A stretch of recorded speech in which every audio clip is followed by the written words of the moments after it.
Hello from my side. It's a great pleasure to be here today together with Mareike and say a bit something about the work that we're doing here at GESIS and even before on smartphones in the social sciences. The title is, I would say, ambitious, but captures very well what we're going to talk about in the next 30 to 40 minutes.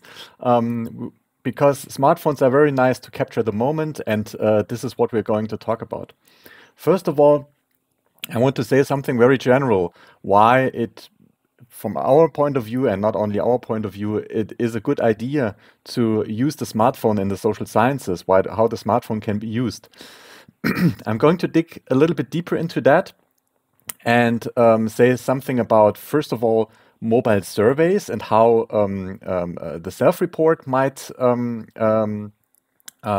be affected by the smartphone.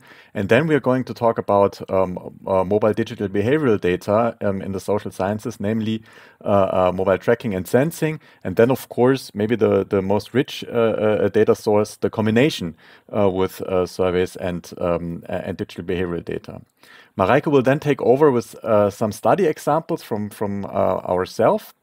And then she will introduce the infrastructure or the service that we are dealing with here in the team Design Digital Data, namely the GESIS App Kit.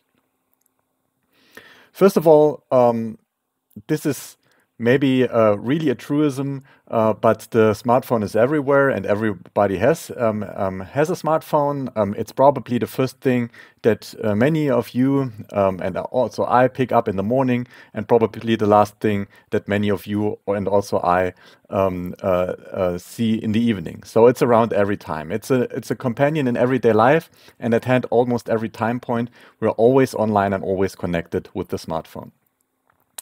This puts down a large variety of use cases for the social sciences. We consume media and information on the smartphone. There is interpersonal communication, life organization and time usage, mobility, images, health data. All these things are going on this on this little device. So the smartphone has developed like on the one hand as a subject of research. So people investigate what are citizens, what are people doing with the smartphone, but also as a research tool. And today we're mainly going to talk about the research tool. In the studies, there will also be sometimes a little bit of a branch towards the smartphone as a subject of research and mobile communication, for example, as a subject of research. We're of course not the first to discover that.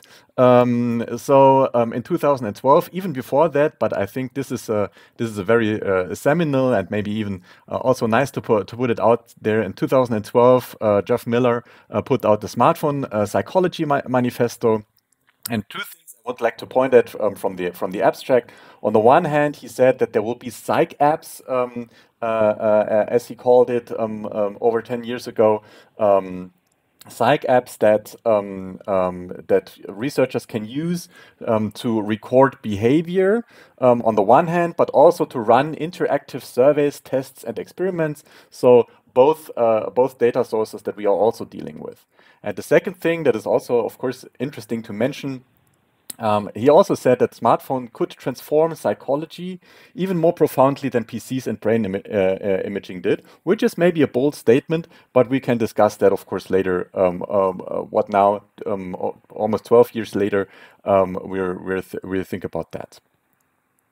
So what became already apparent from the abstract is that there are, broadly speaking, two different data sources when we talk about the smartphone. On the one hand, a very traditional data source for the social sciences, and you might at first glance wonder, isn't this called new data spaces for the social sciences? So what is so special about mobile service that we have to mention them here? I will go into detail in a second. And then on the other hand, you have more observational data, mobile digital traces, mobile digital behavioral data, mobile tracking and sensing, and I will also go a little bit deeper into that in a second. From these two data sources, there are different let's call it research paradigms that we have, or different designs that come with the smartphone.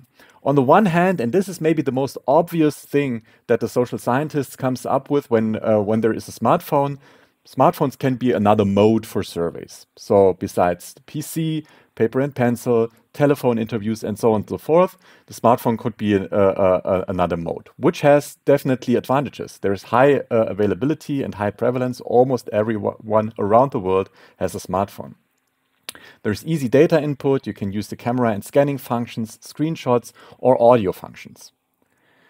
And what people are doing, since it is around all the time, and since many people have a smartphone, you can more easily reach hard to reach audiences such as refugees, prisoners, or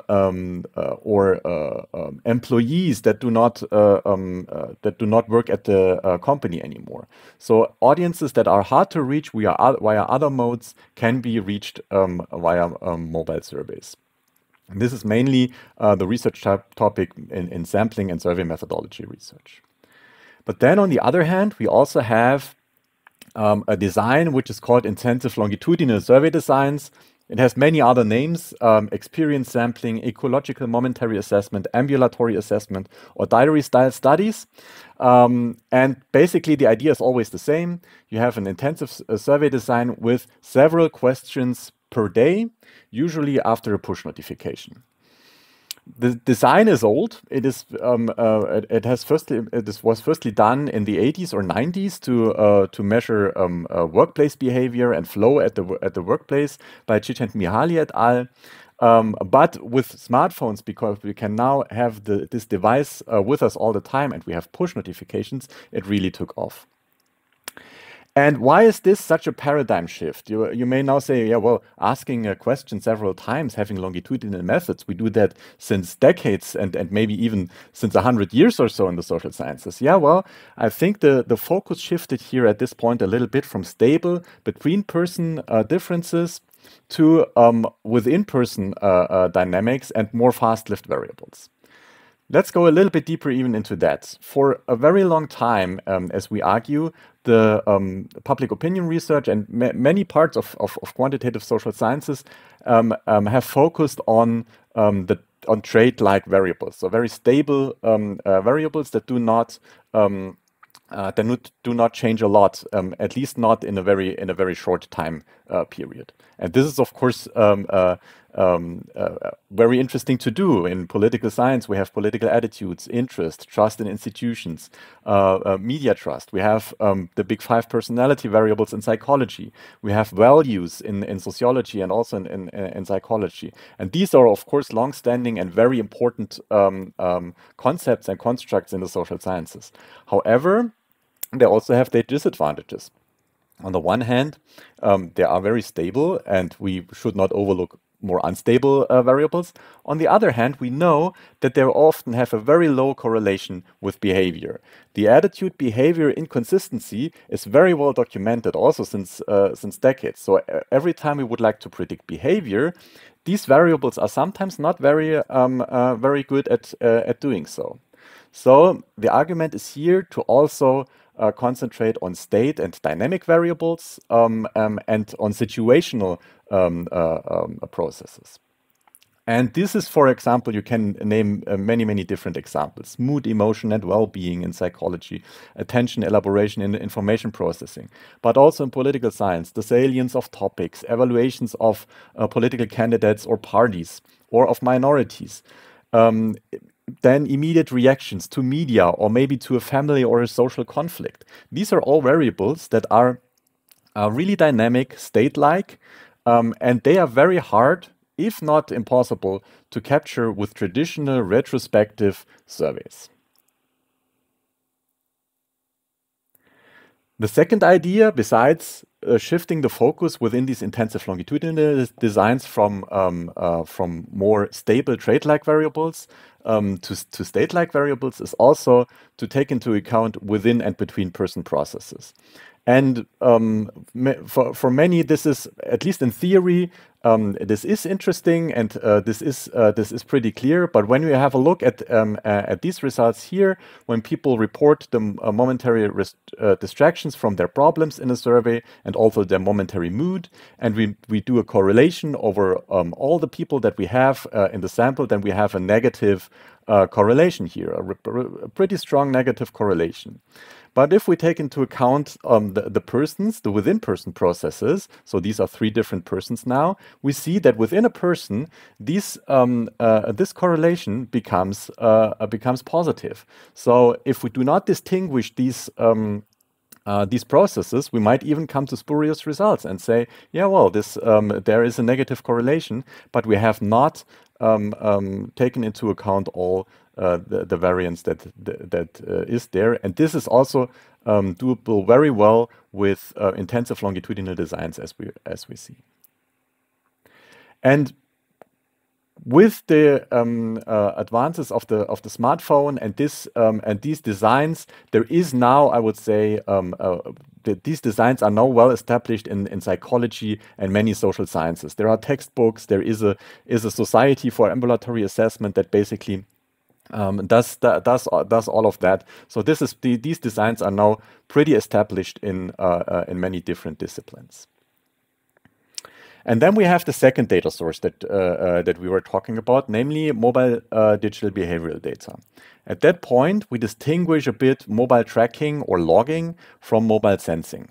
Basically, the main distinction is that we call mobile tracking or logging everything that is basically measuring something that is happening on the phone itself. So device usage, app usage, maybe even in-app content, or which kind of information does somebody see on the phone. And on the other hand, we have mobile sensing. This is everything that is more or less going on outside of the phone. So, for example, mobility, GPS, but also wearable and health data like steps, sleep, heart rate, and stuff like that. And that is measured with sensors, therefore mobile sensing. And of course, we get the richest data source if we combine these ambient variables, these behavioral variables from mobile tracking and sensing with surveys. We also do this since a few years now to combine digital behavioral data with survey data, and usually this is done in parallel. So you capture digital behavioral data, let's say app usage or the GPS location, and you capture surveys, and then you kind of link these 2 data sources to answer your research question.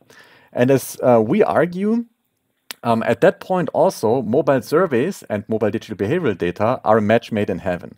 Why is this the case? And then there I'm coming to the first example. This is digital behavioral data. This is tracking data. It's not mobile tracking data, but it doesn't matter.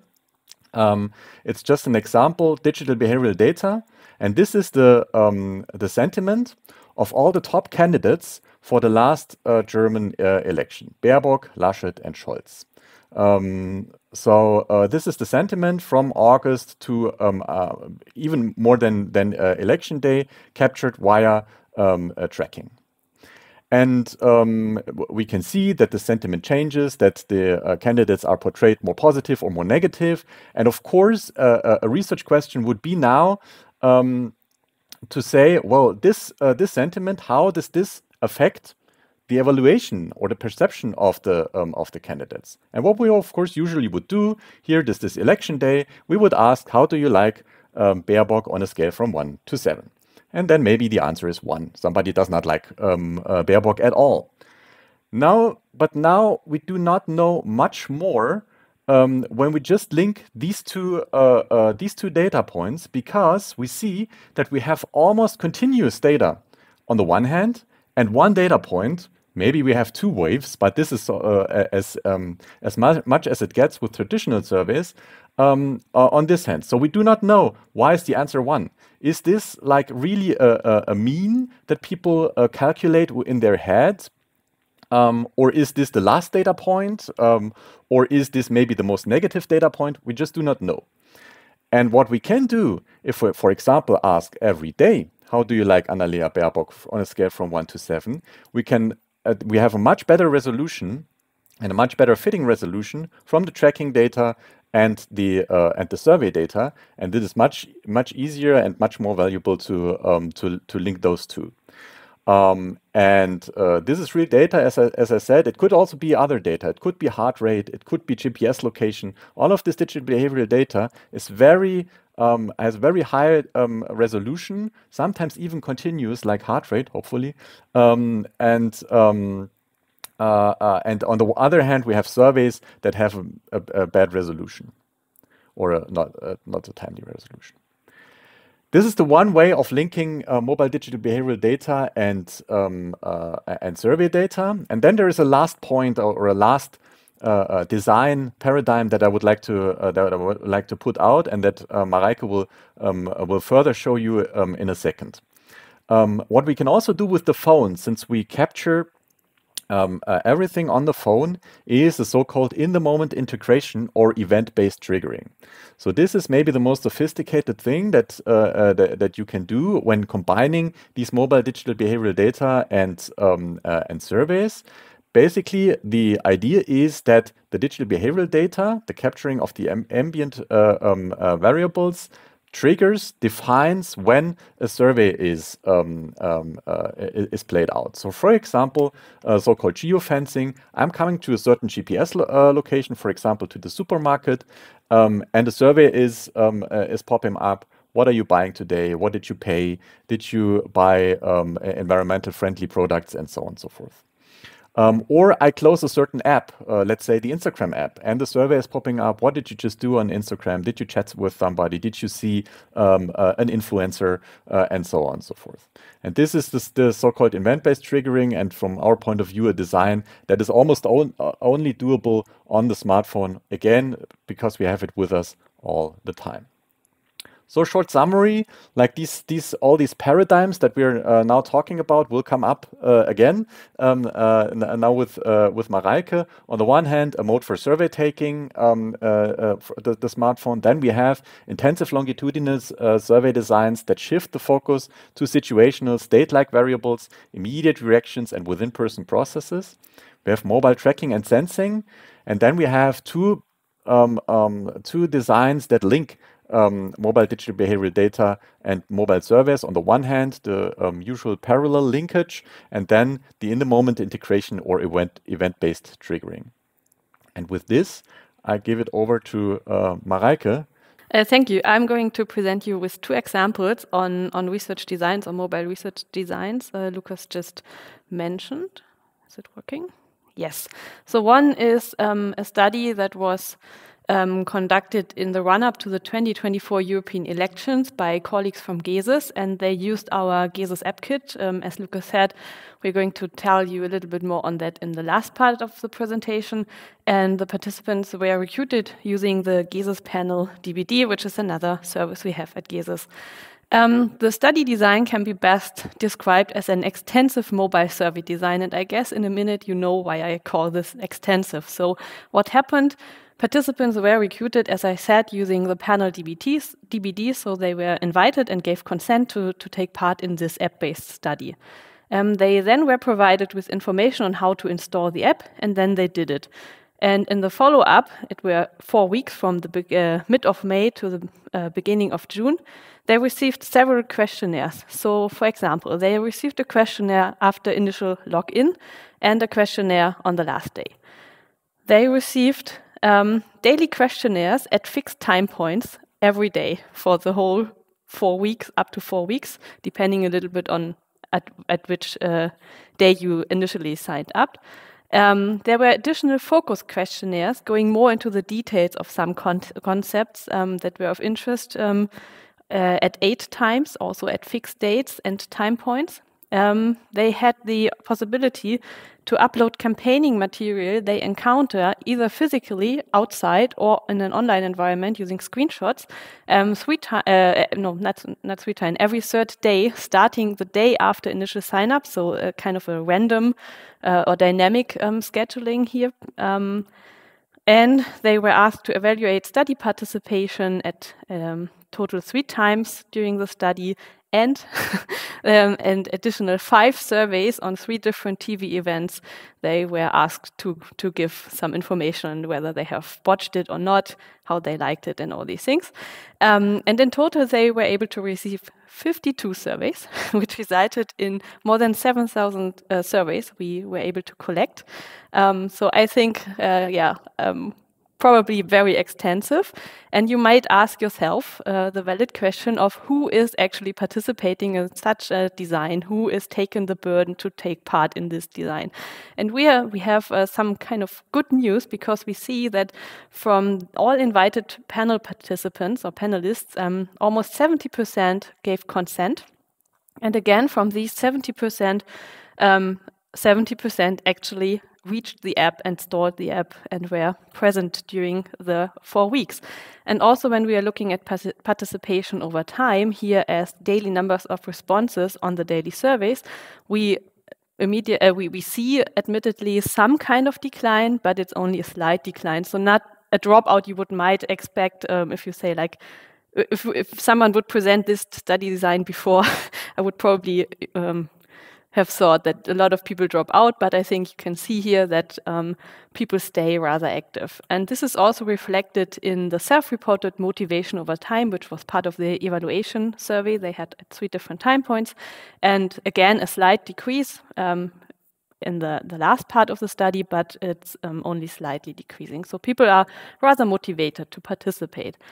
And besides the question of how many people are participating, how active they are, it's also interesting to look at who is participating. And here we see some findings for political interest. So people who are politically more interested are more likely to give consent, but not actually to install the app.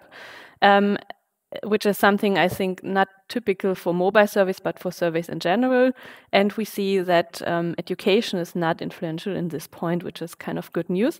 And again, if we look at continuous participation, so the number of filled out mobile questionnaires over time, we see that, again, interest in EU politics is kind of driving participation, but again, education is not, so kind of mixed findings here.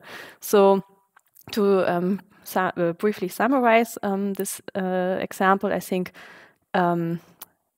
we see that although it's quite burdensome to participate, participation rates and motivation are high and only slightly decreasing over time, but we might keep in mind that these designs might be especially suited for populations that have high topical interest.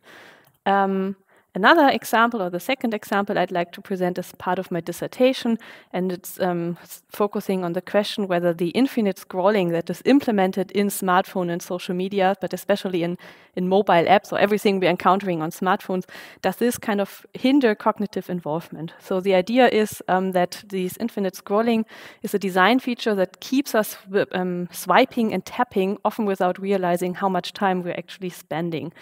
And this passive use concept has kind of sparked growing concerns, also, for example, in the realm of political knowledge. So could it be that it's reshaping how we consume and learn from news?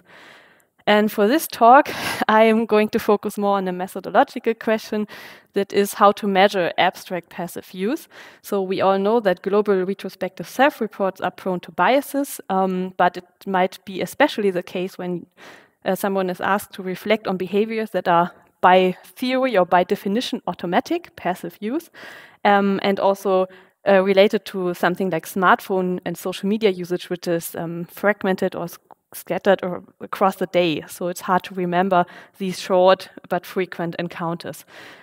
And if you go into the lab or have experimental designs, then you have probably problems with ecological validity. It's hard to mimic automaticity in a mock-up design. It's hard to mimic algorithmically personalized newsfeed environments. So I think, we have to find a solution here. So I approach passive use as a multidimensional concept combining both behavioral patterns and cognitive processes such as automaticity. And what I've did is to implement an event-based mobile experience sampling design with automated triggering. What does it mean? It means that I've made use of an existing tool called Momoras, and they've adapted the tool in a way that in the background, app logging took place, and every time Instagram, Twitter, back then, YouTube and Facebook has been closed and used before for at least 15 seconds, then a survey was immediately triggered afterwards. You can easily imagine that some people have a very extensive usage of social media apps. And if you ask them every time they close an app, they will probably drop out on day 2 or something like that. So I had to implement some additional triggering rules on for something like a cooldown, at least 30 minutes, a maximum per day, and all these things. And in total, 350 participants provided 50,000 situational self-reports over the course of 1 week. And something I'd like to highlight here is that it's an Android-only sample, which is a problem or challenge you often have or usually have when you aim at logging app usage, because iOS or Apple is very restrictive in this regard on what is allowed. So usually if you have app logging involved, you will probably rely on an Android-only sample. So now looking at what I've actually measured, and here I'd want to highlight one thing. It's, as I said, automaticity has 4 subdimensions. It's not that important in this talk, but what is very interesting is that I implemented the same item, 4 items in the retrospective self-report and in the situational self-report. So it's almost the same wording. It's only adapted in terms of when usually scrolling through my newsfeed versus when I was just scrolling through my newsfeed. So, but it's content-wise, it's the same.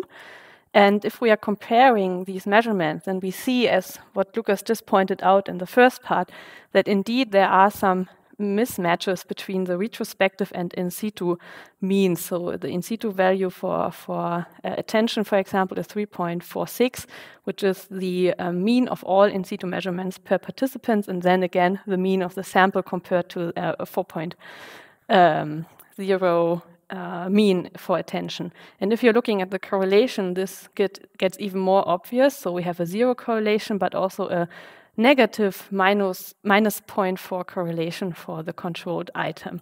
So we see a mismatch between retrospective and in situ measurements. We see that people are overestimating how attentive and goal-directed they are interacting with their news feeds when you ask them in a global retrospective survey.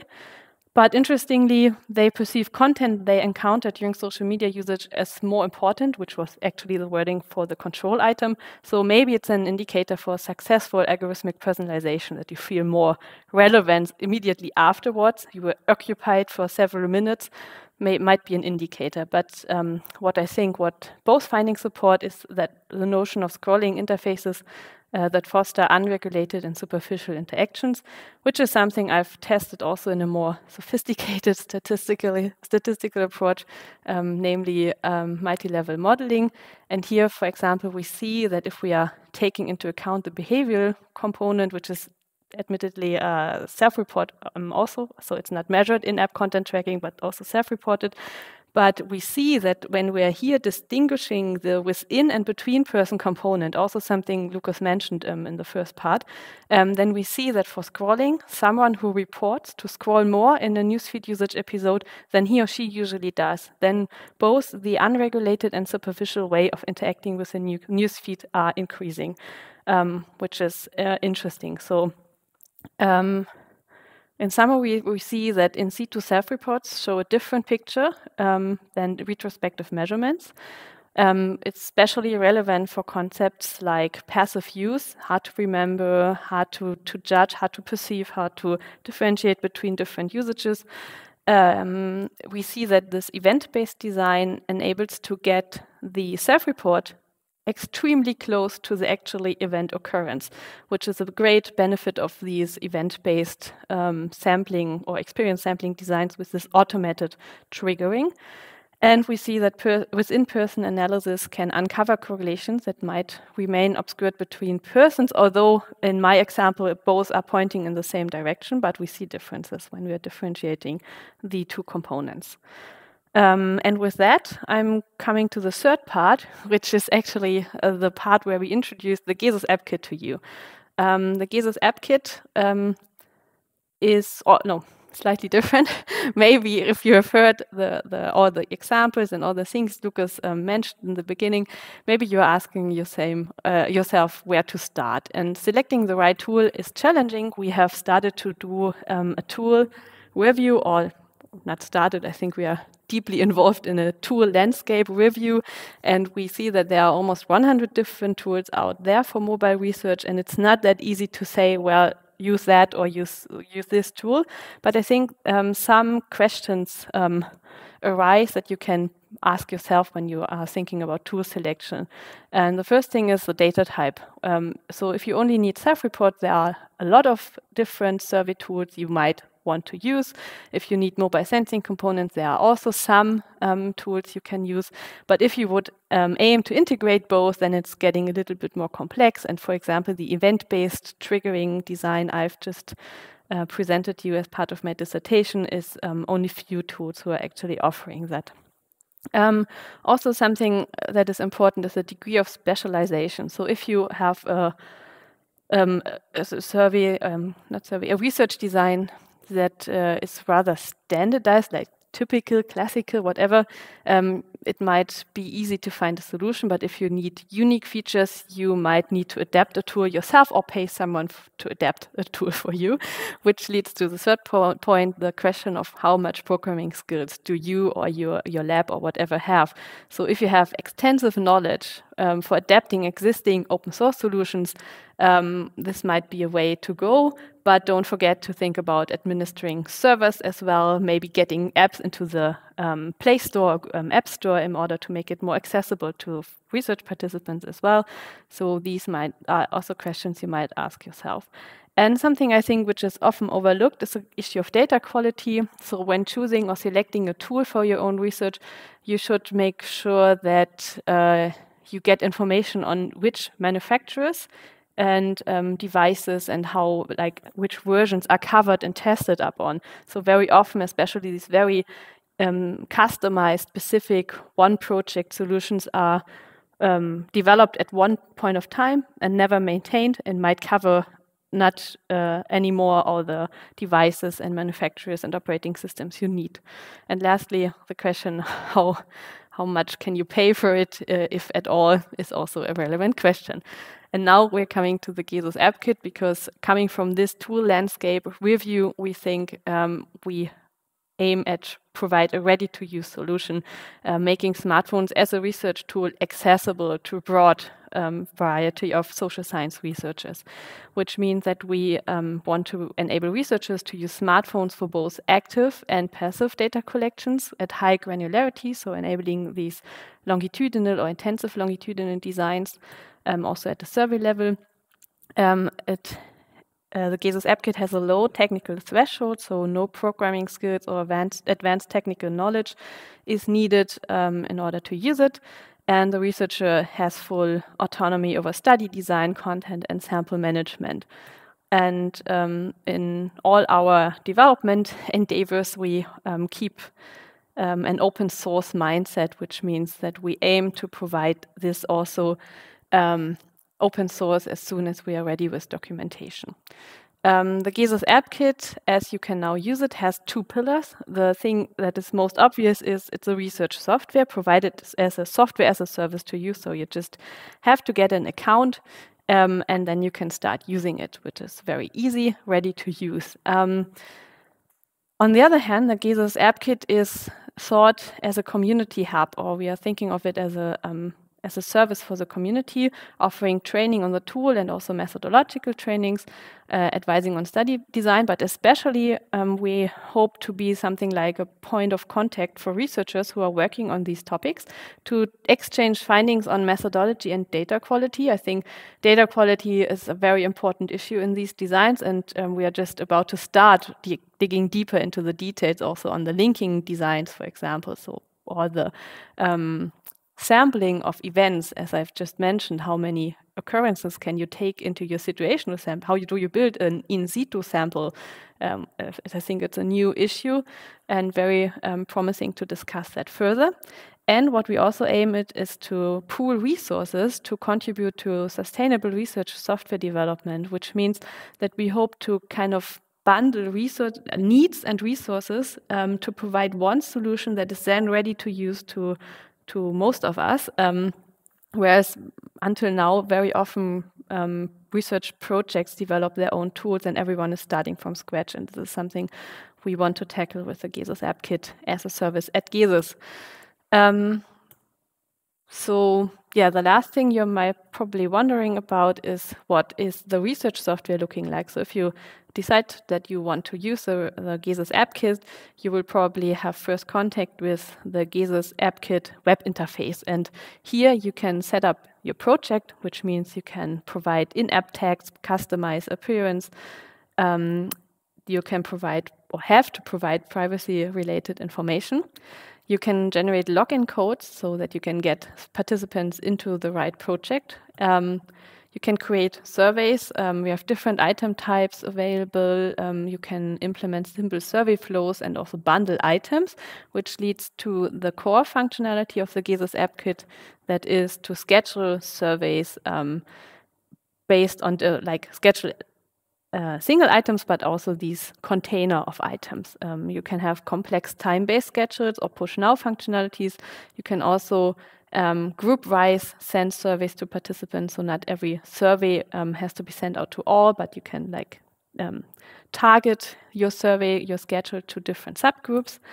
You have the ability to monitor participants so that you have an eye on who signed up and probably can send some reminders. And of course, you can export data. And if you, for example, as in the European election study example, collect image data, you can also download the image data directly from the web interface. So this is just, as we said, a low threshold solution. You just have to get an account, can do your study, run your study, and then you have everything in one place. From the perspective of the study participant, you would use the app GESIS Smart, which is, as I said, available in both stores, Google Play Store and App Store. You can install the app. If you then, as a study participant, install the app, then you have to sign into a project. So you, as a researcher, would provide the participant with the right code, and then I can enter it here. And I have to consent on your specific privacy information. So the researcher is responsible for the whole study setup and the whole data processing, and you have to provide the study participant with the right information. And yeah, after logging in, I have an inbox where I receive surveys, usually via push notification if I allowed push notifications on my phone. And I am also able to learn more about the app and you as a researcher, as a responsible researcher all the time. So it's a permanently available menu point where you can access, for example, who to contact in case of questions. So although we provide one app for everyone, it's still project and researcher tied information that the study participant will see. And the study participant can also see the own app ID, which is in case of personal login codes identical to the code you already distributed to them or provided them to the study participant, and log out and log in with this code again at any time, which gives some autonomy to the research participant. And we have some multi-language features, so we have German and English implemented, but also French and Italian, which is due to some Swiss collaborations we already have, so different languages ready to use. What is the current status of the GESIS App Kit? So if you aim to do something like the European election study, you're ready to go, so it's ready to use, it's fully implemented. The intensive longitudinal survey designs, something like Lucas presented with the federal election study, although this was web tracking, but the idea would work with the GESIS App Kit as well. And as an outlook, we are working on implementing the mobile logging and a mobile sensing component, more probably starting with app usage and maybe also GPS usage, or probably also GPS usage. And we are optimistic to get this into the app kit in 2025. And the thing with integrating DBD and self-reports in the moment is something like we call future music, but it's not something we maybe want to reach, but it's more a vision. So we're really working hard to get this into the app kit, but to have a service that is that can be used by a large variety of researchers. We started with an expert workshop in 2022 on users or with users, and decided to have a survey component first, but the integration part is following for sure. And with that, I conclude with asking you if you're now interested in using the GESIS app kit, and hopefully the answer is yes. And if so, you can go to gesis.org/appkit. And now, like, a little bit of a pity that we are not ready in 2024, but we will have this get your own account registration process ready in early 2025. And the app kit, the homepage is also the place where you will get informed if it's available. You can always reach out via mail, Lukas or me directly, or using appkit@gesis.org. And if you're interested in trying the app yourself, so if you want to already have a look how this looks like for my study participants, then you can right now install the app. You can either use the QR code or searching for GESIS Smart in the App Store. And if you then install the app and use the demo code for login, then you will receive a survey where all items we already have in the app kit is implemented, and you can have a look on how it feels and feels like to use the GESIS app kit. So with that, I think I'm coming to an end. Thank you very much for your attention. Maybe just to name the whole app kit team, it's besides Lukas and me, also Julian Kohne, Maximilian Haag, and Jan Schnasse, and we are more than happy to work on the GESIS app kit and hopefully have a lot of new users soon. Thank you.